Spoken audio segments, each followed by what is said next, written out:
Hi, boys and girls. This is Dr. Muchler with your SEL lesson. We just have a few weeks of school left, which I can't believe. What I thought I would do is share books with you over the next few weeks that focus on a skill we've learned this year in SEL class. As I read the story, see if you can identify the skill that the story is trying to tell you about. Take a listen. Penelope Perfect, A Tale of Perfectionism Gone Wild. Written by Shannon Anderson. Illustrated by Katie Kath. They call me Penelope Perfect. If you know me, I'm sure you agree.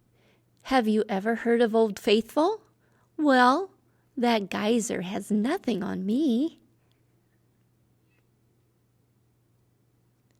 I wake up at 5 every morning to begin my daily routine.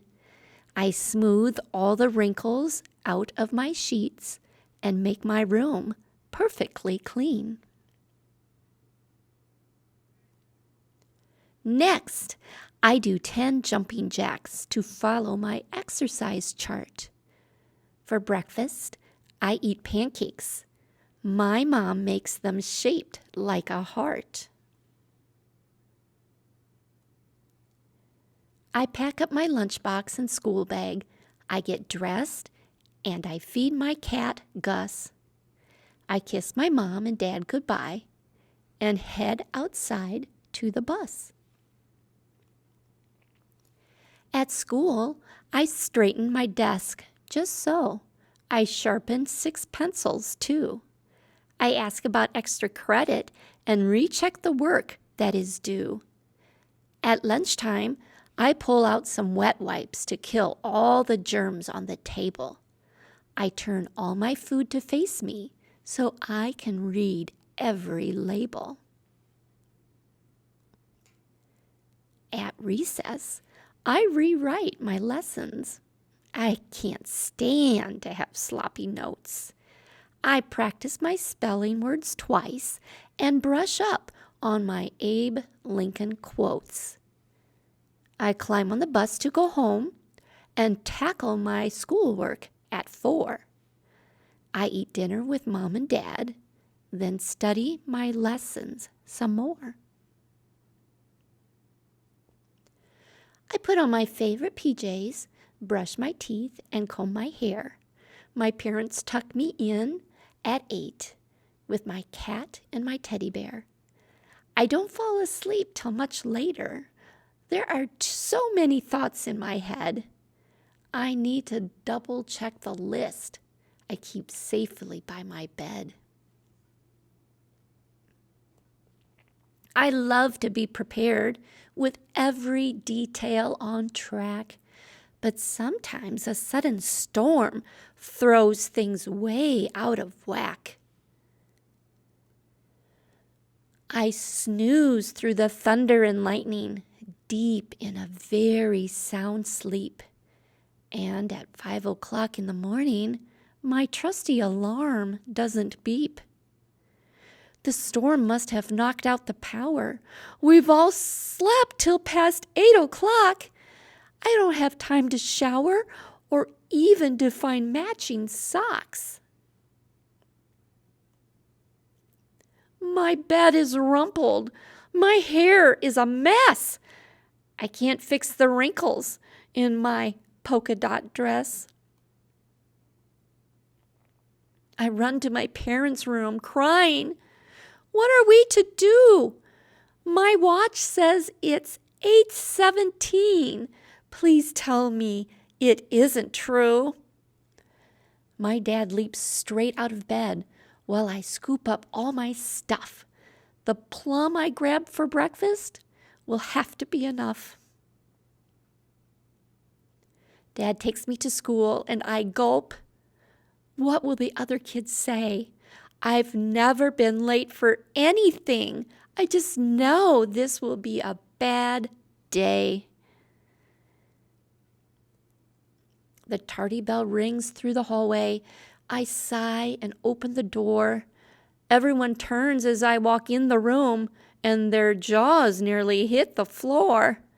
With my unbraided hair and wrinkled dress, my mismatched shoes and sweater, I look like I've been through a hurricane. I sure hope my day will get better. I wonder what I'll eat for lunch today, since I didn't have time to pack it. And what if my pencils all break in two? I'm not sure I can hack it. Just when I think things can't get worse, I get my first ever B. I slump in my chair with my head on the desk. What a catastrophe! My teacher walks over to see me. I'm sure she senses disaster. I kind of feel like crying, but instead, I burst into laughter. Why do I feel so giddy? Something strange is happening to me.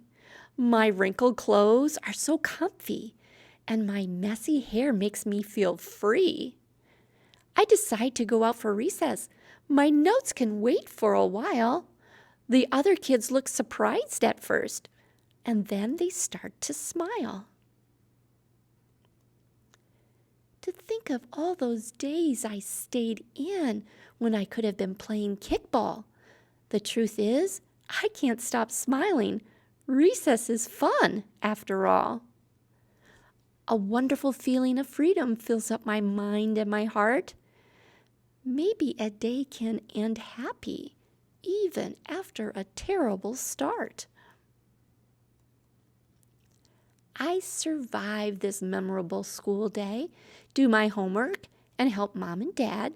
I even leave time to play outside. I guess goofing off isn't so bad. I've learned not to make life a checklist. That doesn't mean that I'm lazy. It's all right to go with the flow sometimes and not make myself so crazy. I've decided that from now on, I won't be in such a big hurry. I'll still try my best in all I do, but I'll try not to constantly worry. They called me Penelope Perfect. That was once who I wanted to be, but now I think it's better to just be Penelope.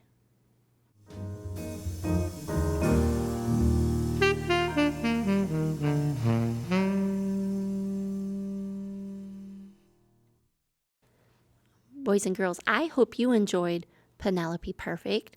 Now I want to share some questions with you, things to help you think about this story. And I really think it would be great if you could share your answers with someone in your house, mom or dad or an older brother or sister, somebody. It's fun to think about books together. Let's start with the first question. Where do you think the nickname Penelope Perfect came from? Why do you think Penelope's routine and schedules are so important to her? How about you? Do you like to do some things the same way every day? Or do you like to mix it up? How do you think Penelope feels about the idea of making mistakes? How do you feel about making mistakes?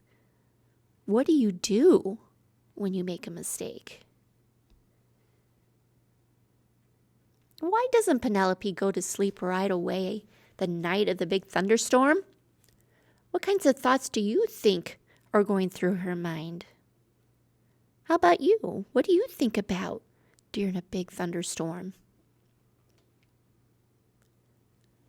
Why do you think Penelope is so worried about having messy hair and a wrinkled dress? Did anything bad happen because of her hair and clothes? Have you ever been worried about something that didn't turn out to be a big deal? What can you do when you're worried like that? Why do you think Penelope is anxious, and that means being nervous or worried about what might happen as the day goes on?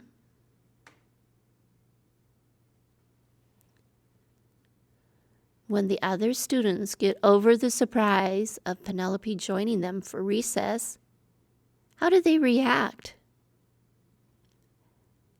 How do you think it feels for her to play with her friends at recess? What are some of your favorite ways to play? How do you think Penelope feels at the end of the day after the storm?